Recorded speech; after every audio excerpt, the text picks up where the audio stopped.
Before the world had time zones, every town and city used their own local time, which was based on the sun, i.e. the sun was at its highest point at 12 noon. This is known as solar time. And this worked fine when the best means of transportation was somewhat limited, but the advancement of technology made this problematic. The United Kingdom was the first country to adopt a standard time zone by using the mean solar time at the Royal Observatory in Greenwich, England, which was known as Greenwich Mean Time. The United States soon followed by adopting 4 different time zones. The US also based their time zones from the Royal Observatory and were 5, 6, 7 and 8 hours behind. Then, in 1884, an international conference between 26 nations decided that the Royal Observatory in Greenwich would be used as the prime meridian of the world, marking 0 degrees longitude.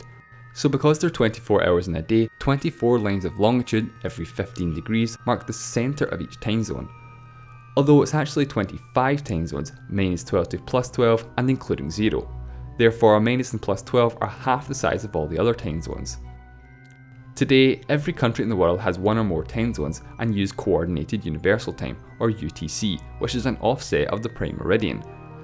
But these lines of longitude only mark out the ideal time zones, but every country in the world can choose its own time zone and is under no obligation to follow which time zone it actually falls into. Because of this, there are several strange or complex time zones throughout the world. Take China for example, the 3rd largest country in the world, which should ideally have 5 different time zones. But it doesn't. The whole of China uses the same time zone, Beijing time, which is UTC plus 8. This causes an unfortunate situation for people living in Western China, which should ideally be using UTC plus 5 or 6, because sunrise can be as late as 10:17 AM and solar noon can be as late in the day as 3:10 PM. Because of this, people living in Western China either unofficially use UTC plus 6, or they do use Beijing time but adjust their day accordingly by working from say 11 till 7 instead of 9 to 5 for example. This big difference between official time and solar time in Western China means that crossing the border to Afghanistan would result in a clock change of 3.5 hours because Afghanistan uses UTC plus 4.5. This is the biggest time zone change by crossing an international border. Now, you may be surprised by Afghanistan's time zone, plus 4.5. I was surprised to learn that not all countries' time zones are to the nearest hour. While the vast majority are, there are 6 countries that use a standard time zone to the nearest half hour: Venezuela, Iran, Afghanistan, India, Sri Lanka and Burma. Then there's Newfoundland, Canada, as well as part of French Polynesia. And then there's Australia, the absolute mother of half-hour time zones. Australia has 8 official time zones and 4 of them are offset to the nearest half hour. Now, mainland Australia only has 3 time zones. The West Coast uses plus 8 while the East Coast uses plus 10. So you can probably guess what the middle time zone is. Nope, it's UTC plus 9.5. The other 3 half-hour time zones are on their outlying islands. But if you thought half-hour time zones were weird, it gets even weirder because there's one country that uses a time zone to the nearest quarter hour. Too cool for a regular time zone or a quadrilateral flag, it's Nepal, which uses a time zone of UTC plus 5:45.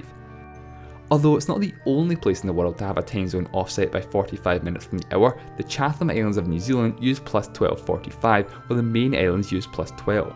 There's also one unofficial time zone to the very east of Western Australia, plus 8:45, which is only used by about 200 people. But there's one more reason why Australia is awkward when it comes to time zones: daylight saving time. See, while parts of Australia do use DST, other parts do not. So those 3 mainland time zones in the winter become 5 time zones in the summer. There's also Lord Howe Island, which uses plus 10.5 and does observe DST, but only advances its clocks by half an hour using plus 11 in the summer.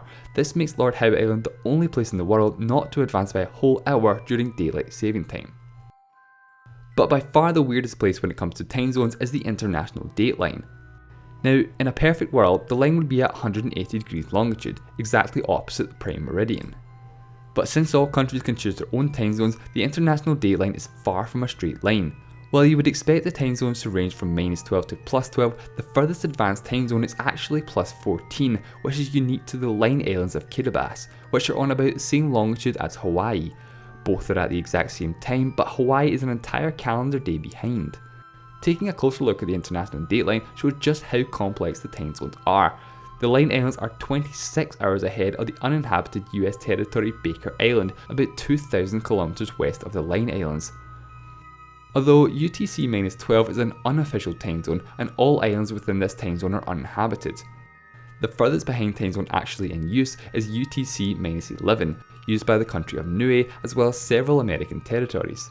This 25-hour time difference between Kiribati and Niue means that every day, briefly, there are 3 calendar days in use at the same time.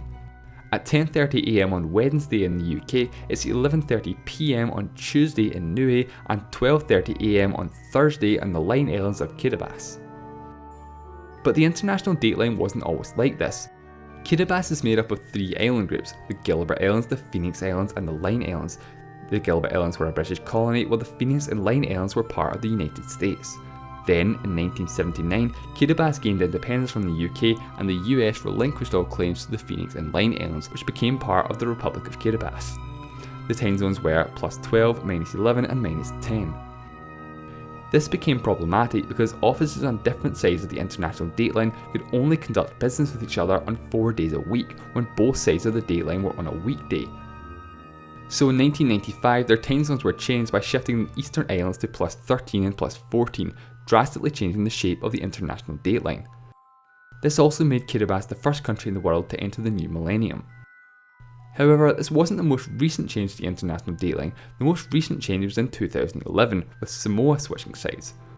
Originally, the Samoan Islands were west of the international dateline, but in 1892, the Samoan king was convinced by American traders to switch to east of the international dateline to -11, just 3 hours behind California.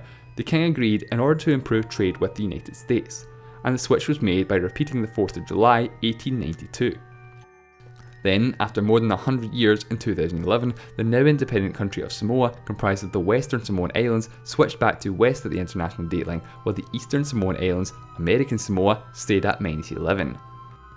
This is because Samoa's biggest trading partners are now Australia and New Zealand. So despite only being about 70 kilometers between Samoa and American Samoa, there's a 24-hour time difference. 25 in the summer, since Samoa follows daylight saving time while American Samoa doesn't. The New Zealand territory of Tokelau followed and also switched sides at the same time. And finally, one slightly odd country when it comes to time zones is Russia.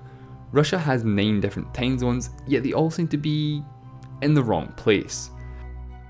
This is because Russia used to have 11 time zones but switched to 9 in 2010, and then in the summer of 2011, Russia advanced their clocks forward for daylight saving time and just decided not to switch back again, using permanent daylight saving time.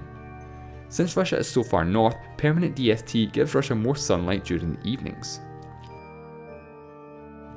So with all the complications time zones cause, you might think to yourself, do we even need time zones? Couldn't the whole world just use the same universal time? Well, I used to think that, and it may sound like a good idea in theory, but in reality it's not quite as practical as you might think. But that's a topic for another time. Thanks for watching.